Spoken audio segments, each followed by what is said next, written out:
അതെ, പി രാജീവ് അദ്ദേഹത്തിന്റെ പ്രതികരണം വരികയാണ്. കളമശ്ശേരിയിൽ അദ്ദേഹം പരാജയപ്പെട്ടിട്ടുണ്ട്, ജനവിധി അംഗീകരിക്കുന്നു എന്ന് പറയുന്നു. പക്ഷേ ഇത്ര വലിയ തിരിച്ചടി പ്രതീക്ഷിച്ചിരുന്നില്ല. ഒരു പക്ഷേ അദ്ദേഹത്തെ കുറിച്ച് മാത്രമായിരിക്കില്ല, അത് LDFന്റെ ആകെയുള്ള ഒരു തിരിച്ചടിയെ കുറിച്ച് കൂടി ആകാം അദ്ദേഹം പറയുന്നത്. മറ്റൊന്ന്, കളമശ്ശേരിയിൽ തുടർച്ചയായി UDF വിജയിച്ചു വന്ന മണ്ഡലമാണ്.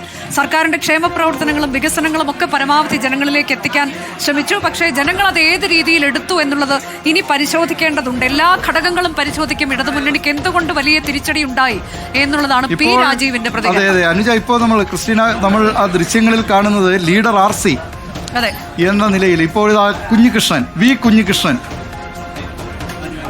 അദ്ദേഹത്തെ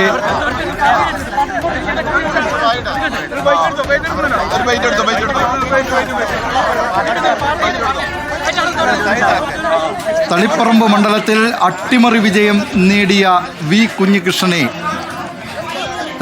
പയ്യന്നൂർ മണ്ഡലത്തിൽ ടി ഐ മധുസൂദനെ പരാജയപ്പെടുത്തി അട്ടിമറി വിജയം നേടിയ പയ്യന്നൂർ മണ്ഡലത്തിലെ സ്ഥാനാർത്ഥി, സ്വതന്ത്ര സ്ഥാനാർത്ഥിയായിരുന്ന UDF പിന്തുണച്ച വി കുഞ്ഞികൃഷ്ണൻ ഈ തെരഞ്ഞെടുപ്പിലെ ഏറ്റവും വലിയ അട്ടിമറികളിലൊന്ന്, പാർട്ടി കോട്ടകളെ അക്ഷരാർത്ഥത്തിൽ ഉലച്ചു കളഞ്ഞ നേതാവാണ്.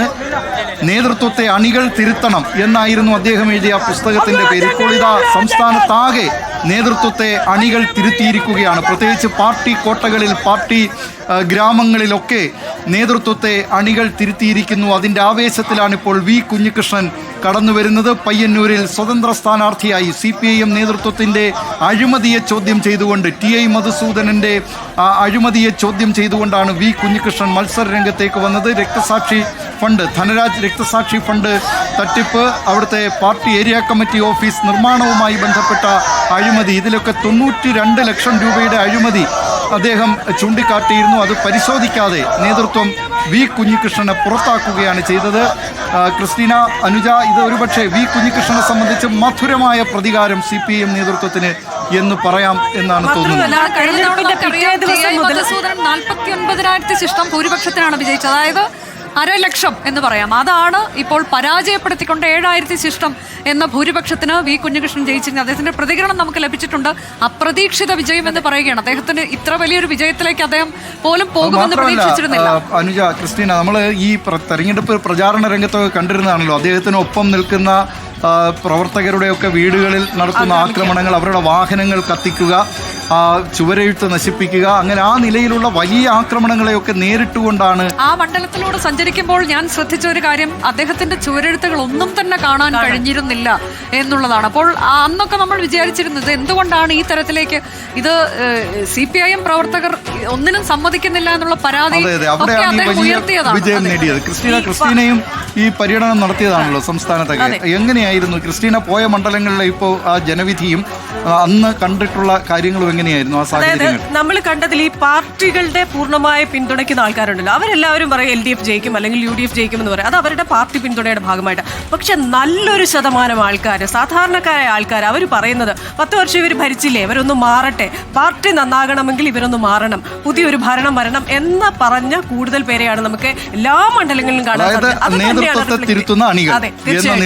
അപ്പൊ എനിക്ക് തോന്നുന്നു വി കുഞ്ഞികൃഷ്ണന്റെ ജയവും അത് തന്നെയാണ് കാണിക്കുന്നത്. കാരണം പലപ്പോഴും പാർട്ടി ഒരാൾ വിടുമ്പോൾ അത് എന്തുകൊണ്ടാണെന്ന് പരിശോധിക്കുന്നതിന് പകരം ആ വ്യക്തിയെ വർഗവഞ്ചകൻ എന്ന് വിളിക്കുന്നു, ആ വ്യക്തിയോടൊപ്പവും നിൽക്കുന്നവരെ ആക്രമിക്കുന്നു. അത്തരം കാര്യങ്ങൾക്ക് ഒരു തിരുത്തൽ ശക്തിയായിട്ട് ജനങ്ങൾ നൽകിയ ഒരു വോട്ടാണെന്നാണ് ഞാൻ വിശ്വസിക്കുന്നത്. അത് CPIM നേതൃത്വം LDF നേതൃത്വം ഒക്കെ തിരിച്ചറിയും എന്നാണ് നമ്മൾ പ്രതീക്ഷിക്കേണ്ടത്, അല്ലേ അനുജ? കാരണം നോക്കൂ, CPIM നടപടിയെടുത്തിട്ടുള്ള, CPIMന് വെല്ലുവിളിച്ച് മത്സര രംഗത്തിറങ്ങിയിട്ടുള്ള TK ഗോവിന്ദൻ ജയിക്കുന്നു, വി കുഞ്ഞികൃഷ്ണൻ ജയിക്കുന്നു, ജി സുധാകരൻ ജയിക്കുന്നു, ഐഷ പോറ്റി, KN ബാലഗോപാലിന് വലിയ വെല്ലുവിളി ഉയർത്തുന്നു. ആ നിലയിൽ ഈ സ്ഥാനാർത്ഥി ചെറിയ ഭൂരിപക്ഷമാണ്, 1000 ഭൂരിപക്ഷമാണ്. അതെ, അത് കഴിഞ്ഞ തെരഞ്ഞെടുപ്പിനെയൊക്കെ വെച്ച് നോക്കുമ്പോൾ KN ബാലഗോപാൽ വളരെ ഈസിയായി ജയിച്ചേക്കുമെന്ന് CPIM നേതൃത്വം കണക്കുകൂട്ടി. പക്ഷെ ജനങ്ങളുടെ കണക്കുകൂട്ടൽ അങ്ങനെ ആയിരുന്നില്ല എന്ന് വേണം നമ്മൾ ഈ തെരഞ്ഞെടുപ്പ് ഫലം വരുമ്പോൾ കാണേണ്ടത്. പക്ഷെ ഇവിടെ എന്റെ ഒരു സംശയം, ഇതിപ്പോ ഈ KN ബാലഗോപാലിനോടുള്ള എതിർവികാരമാണോ എന്ന് ചോദിച്ചാൽ അതാണ് എന്ന് നമുക്ക് പറയാൻ കഴിയില്ല എന്ന് തോന്നുന്നു. ഒരു ധനകാര്യമന്ത്രി എന്ന നിലയിൽ,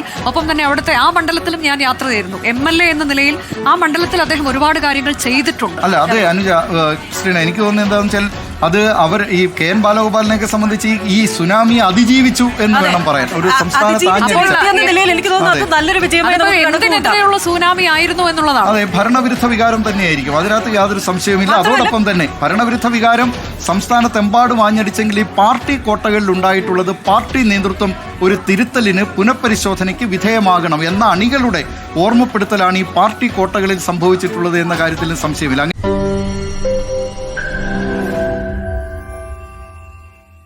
ലോകത്തെവിടെയായാലും ഏത് സമയത്തും 24 വാർത്തകളും ഓഗ്മെന്റഡ് റിയാലിറ്റി പാക്കേജുകളും എക്സ്പ്ലെയിനറുകളും വിശദമായി കാണാൻ ഞങ്ങളുടെ യൂട്യൂബ് ചാനൽ നിങ്ങൾക്ക് സബ്സ്ക്രൈബ് ചെയ്യാം.